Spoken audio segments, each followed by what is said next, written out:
wale ambao ni wema na wale ambao wanaokosea, istighfari inawahusu. Si kwamba waliokosea peke yao ndio wanastahiki kupata istighfar kwenye maisha yao. Istighfar ni zawadi ndugu zangu kwa waumini wote, lakini Allah jalla fi'ala amejua udhaifu wetu sisi, tunakosea. Ndiyo maana ikawekwa hii istighfar kuonyesha kwamba muislamu mu'min vyovyote itakavyokuwa ataingia kwenye mlango wa istighfar. Ukikosea madhambi uliyoyafanya unakwenda kumwomba Allah istighfar, na ikiwa mambo ni magumu hayaendi vizuri unamwomba Allah istighfar. Ndiyo maana Khatib ametaja hapa katika aya katika surati Nuh aliwaambia watu wake kwa sababu walikuwa wana makosa, faqultu astaghfiru innahu kana ghaffara, takeni msamaha kwa Mola wenu kwa sababu yeye anasamehe sana, kwa sababu walikosea. Lakini Mtume Muhammad sallallahu alayhi wasallam anatuambia sisi wote katika hadithi sahihi kabisa, anasema Mtume Muhammad, ya ayuha nnasu tubu ila Allahi wastaghfiruh, enyi watu tubieni kwa Allah makosa mliyoyafanya, wastaghfiruh, na leteni istighfari kwa Allah, fa inni atubu fil yawmi 100 marra, kwa sababu mimi mtume wenu nataka msamaha kwa Mola wangu kwa siku mara 100. Na katika hadithi nyingine kama alivyotaja Sheikh Abdullah mara 70. Kwa hiyo ndugu zangu katika iman, hizi faida za istighfar amezitaja nyingi, mimi nitazitaja chache sana kwa mukhtasar. Miongoni mwa faida ya istighfar ni sababu ya kupata wewe baraka kwenye maisha yako. Istighfar ni sababu ya kukujuliwa riziki kutoka kwa Mola wako. Istighfar ni sababu ya wewe kupata familia iliyokuwa bora kwa Mola wako. Istighfar ndugu zangu, ukileta istighfar zile huzn hakuna, kama alivyotaja katika hadithi ya Mtume sallallahu alayhi wasallam, man lazima al-istighfar, atakayelazimiana na istighfar Allahu jalla fi'ala atajalia katika kila dhiki, Allah atampa njia achomokee namna gani ya kuchomoka kwa sababu ya istighfar. Na katika kila huzn Allah jalla fi'ala atajalia huzni inaondoka kwa sababu ya istighfar. Lakini mwishoni Mtume Muhammad akasema, analeta istighfar Allah anamkunjulia riziki. Kwa nini tusilete istighfar ndugu zangu?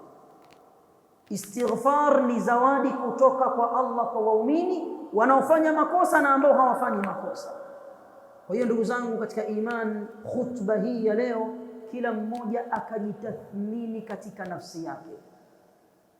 Kaifa haluhu ma'a rabbi, yukoje na Mola wake, namna gani analeta istighfar kumuomba Mola wake msamaha, kumuomba Allah jalla fi'ala mambo mbalimbali ambayo yanayotokea katika maisha yetu.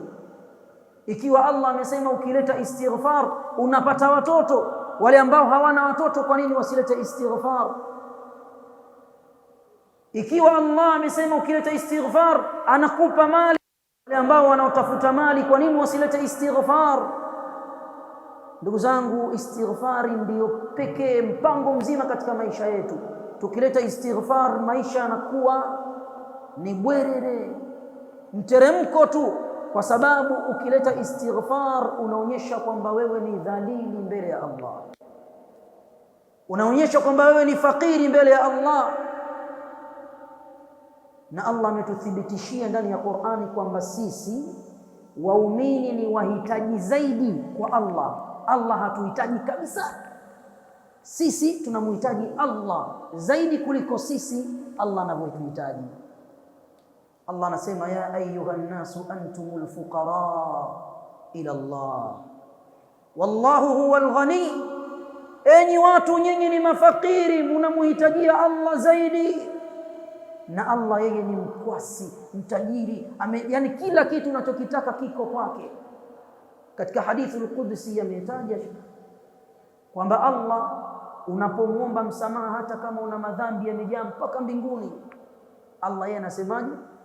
Nitakusamehe wala sijali una kiasi gani cha madhambi. Wallahi maneno ni mazito ndugu zangu. Istighfar habari zake ni nzito, lakini Waislamu tuna changamoto ya kuchukulia mambo poa. Kusema astaghfirullah ni shida. Kusema neno astaghfirullah wewe hautoki jasho, nguo hazichaniki, meno hayatoki. Kusema astaghfirullah unaweza ukasema mpaka unapokwenda kila sehemu unaweza ukataja astaghfirullah. Ndugu zangu, tujitahidi kulazimiana na istighfar, kwa sababu istighfar mambo yake ni makubwa zaidi kuliko maelezo Waislamu. Kila mmoja ajitahidi aondoke na hutuba hii amejifunga kibwebwe kwamba anakwenda kulazimiana na istighfar na mambo yangu yatakwenda vizuri bila shida yoyote. Kwa haya machache tumuombe Allah jalla fi'ala atujalie ni wale ambao tunalazimiana na istighfar katika maisha yetu na tunadumu nayo, na tuwe na yakini kwamba tukilazimiana na istighfar mambo yetu yatakwenda vizuri kuliko kitu chochote. Barakallahu fikum wa jazakumullahu khaira. Makangani John Joseph Makangani. Ndugu zangu, Sheikh Hamza amenipa zawadi kubwa leo.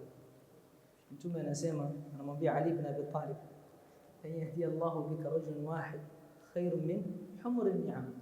Allah muongoze mtu mmoja kupitia wewe, khair kubwa sana. Allah akupe kila khair.